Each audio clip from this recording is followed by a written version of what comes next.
Good evening friends. तर तुमचं स्वागत आहे आमच्या यूट्यूब चॅनलवर. तर आज मी तुमच्यासाठी नवीन रेसिपी घेऊन आली आहे. तर सर्वात पहिले तुम्ही कसे आहेत हे कमेंटमध्ये सांगा.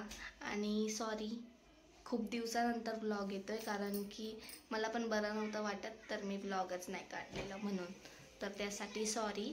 आणि आज मी तुमच्यासाठी नवीन रेसिपी घेऊन आली आहे. येत असेल सर्वांना, पण माझ्या प्रकारे एकदा ट्राय करून बघा. तर मशरूम आपण बनवूया, मशरूम डाल. तर चला तुम्हाला दाखवते. मशरूम एक पॅकेट, हा डाल आहे, पाव किलोमधून अर्धीच घेतली आहे. कांदा, टमाटर, कढीपत्ता आणि इथे गरम मसाला अख्खा. नंतर हे आहे लसूण अद्रक मिरचीचा पेस्ट.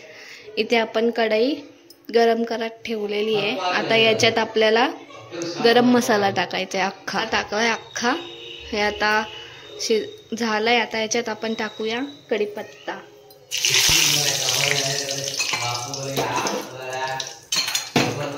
आणि आता टाकू अद्रक लसूणचा पेस्ट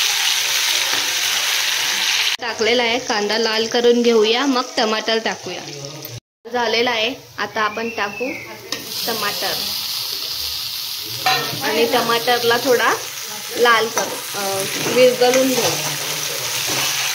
टमाटर विरघळलेला आहे. आता आपण याच्यात टाकूया मसाले. तर याच्यात आता धनिया पावडर, गरम मसाला, आपला लाल तिखट मसाला आणि हळद टाकलेली आहे. आता यांना नीट शिजवून घेऊया.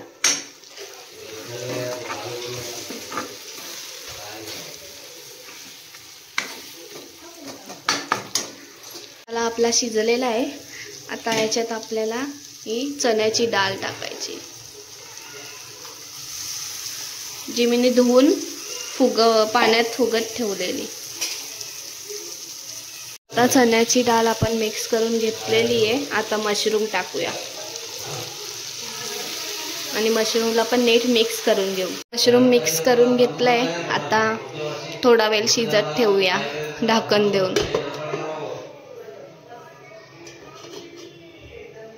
आता याच्यात आपण थोडा अजून पाणी टाकू डाळ शिजायला. हे मी लसूण अद्रक पेस्ट टाकलेला, त्याच्यात पाणी ठेवलेलं. तर आता याला फास्ट गॅसवर शिजत ठेवूया. आपली मशरूमची भाजी रेडी आहे. पूर्ण डाळ शिजवून घ्यायची चांगल्याने. आणि आता हा पाणी आटला की झाली भाजी. पण आम्ही जरा रसा ठेवणार आहे, भाकरीसोबत खायचा आहे थोडा म्हणून. तर अशा प्रकारे बनवायची असेल तर प्लीज ट्राय करा. आणि माझ्या चॅनलला लाईक, कमेंट आणि सबस्क्राईब करा नवीन असाल तर. So bye bye.